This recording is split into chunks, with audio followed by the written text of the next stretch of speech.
Look at these deposits.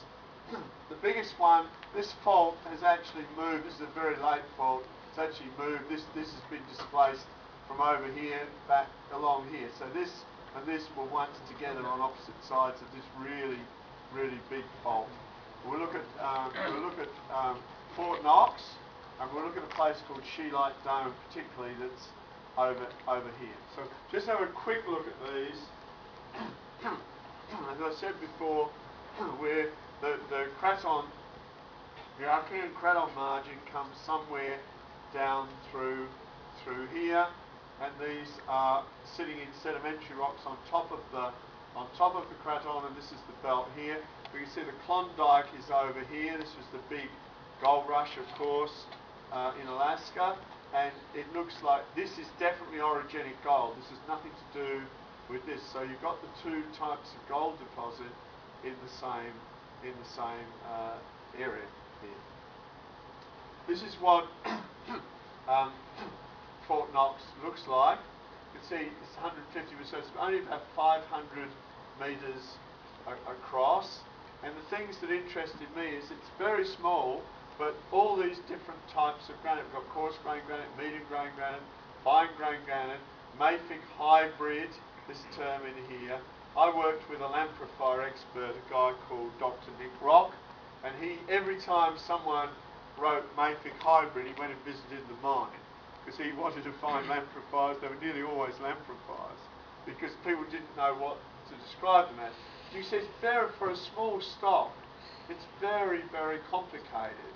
And this is where my interest in this started. You've got so many different types in such a small area, and we'll show why this happens later on. So that was my interest in this started. We can look at the open pit here, just show some. So the gold, it's not just disseminated everywhere. There is a structural control on the gold, so there's some sort of structural control. That's just the high grade, the gold. Well, it's not high grade. The grade here is only 1 gram per tonne, but it's a very large deposit. This is what it looks like in the open pit. So all the browny rock is the sedimentary. These are all shelf sedimentary rocks. There are shales and limestones and so on. They're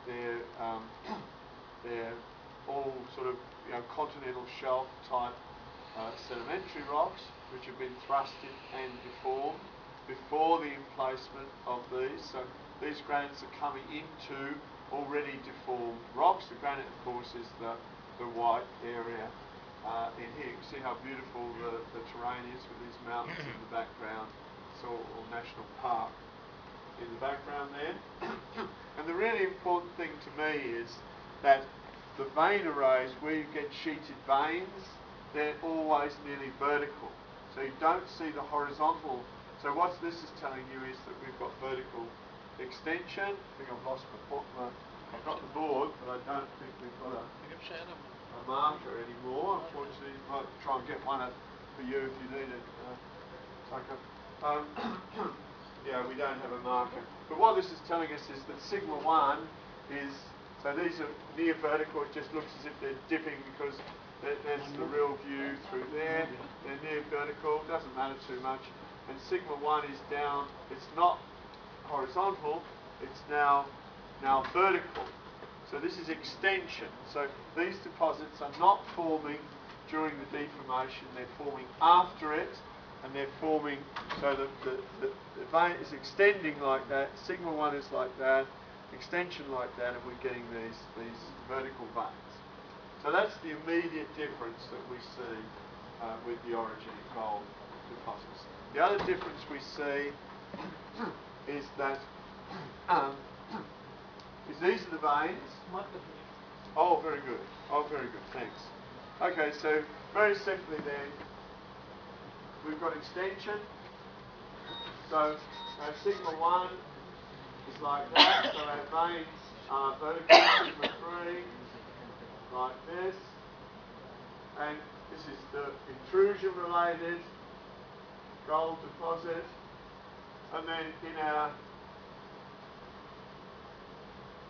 orogenic, usually see flat veins like that, where sigma 3 is like that. So there's a vein, So we see totally different stress fields. This is extension. So this is compression or compression or transpression. This is extension. So this is syn orogenic, and this is post orogenic. In that sense there. Okay. And the other thing we could see is that... Is there any genetic relationship between Sorry? the golden... Is there any genetic relationship between the gold mineralization and the vertical erosion? Yes, definitely. Exactly the same age. You can see this just looking at the alteration. There are the veins. You can't see any alteration. Okay, if this was an orogenic gold, we'd see this bleaching and so on. We'd see this destruction of the... But look, the granite, you get a little bit of alteration, a bit of brown due to a little bit of sulfide. These veins have almost got no sulfide. The gold is complex with bismuth and tellurium in these veins, and there's no alteration. There's actually potassium feldspar in the veins, and instead of sericite, and you can see there's no alteration at all. So the fluid was in equilibrium with this rock. It wasn't coming from somewhere else out of equilibrium and altering it. It was actually in equilibrium with it. So the fluid is coming out of the granite, or a granite similar that's below this position. So that's the big difference. No alteration basically at all. Very strange type of beast. Here's another one. This is one from Western Australia. This is Paleoproterozoic. This is very old, about 2 billion, 1.9 billion years old. These are extremely rare, but you can see vertical veins. This is a hornfels. I should have pointed out that Fort Knox was 1 gram per tonne about. This deposit was that you could follow that vein when you went on the surface for 200 metres. So you got a little vein like that, you could just follow it for 200 metres. Amazing. You never see that in an orogenic gold deposit.